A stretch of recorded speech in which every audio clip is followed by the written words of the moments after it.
Welcome to the Inquisitive Medico. Today, the topic of discussion is Wilson's disease. In Wilson's, there is an excess of copper in the system. And how does that happen?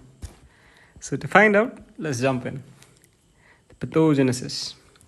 This is the enterocyte, the hepatocyte, and the enterohepatic circulation. So, the copper is absorbed as cuprous through the copper transporter 1 protein, and from the enterocyte, it needs to get into the blood through a protein channel called ATP7A. So that it can bind with albumin and go on with its journey to the liver. So, let's stop right here. If at all this protein is absent because of an X-linked recessive mutation of this ATP7A channel, it leads to a disease called Menke's. In Menke's disease, the copper will be accumulated here within the enterocyte and the systemic level of copper will be reduced. And when copper is not available for enzymes like lysyl oxidase, there won't be a formation of products like collagen, which is essential for making hair. And hence the babies with Menke's disease will have kinky hair. Which is also called uncombable hair by pediatricians, and kinky hair disease is Menke's disease because of ATP7A mutation. Let's move on with our topic, which is Wilson's disease. So the copper with the albumin goes through the enterohepatic circulation and reaches the liver.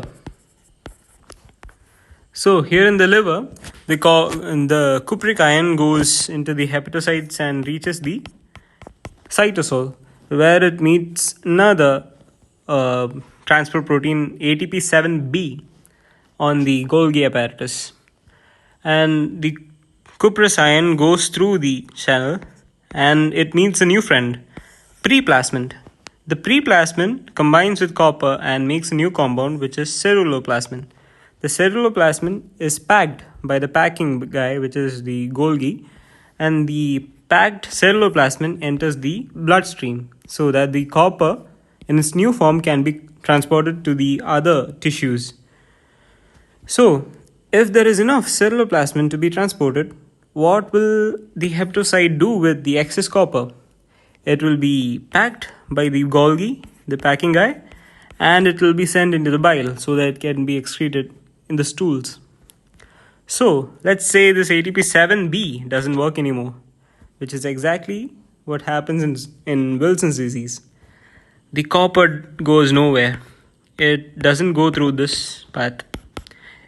It tends to accumulate within the hepatocytes. And this is dangerous because copper and iron and some other minerals will trigger the Fenton reaction. The Fenton reagent, the hydrogen peroxide, splits into cupric, which is the oxidized form of cuprous, and also forms a free radical. And free radicals will lead to oxidative stress and hepatolenticular degeneration. Right?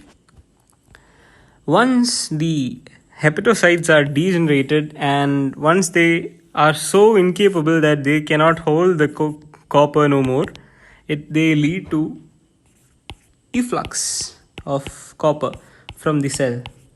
The copper now jumps suddenly into the systemic circulation, and this leads to sudden and catastrophic hemolysis, just like the Harrison's textbook describes it. And that is dangerous. And that doesn't stop there. The copper goes and deposits in other parts of our body. The eyes, brain, kidney, bones, you name it. Okay, so this was the pathology or pathophysiology of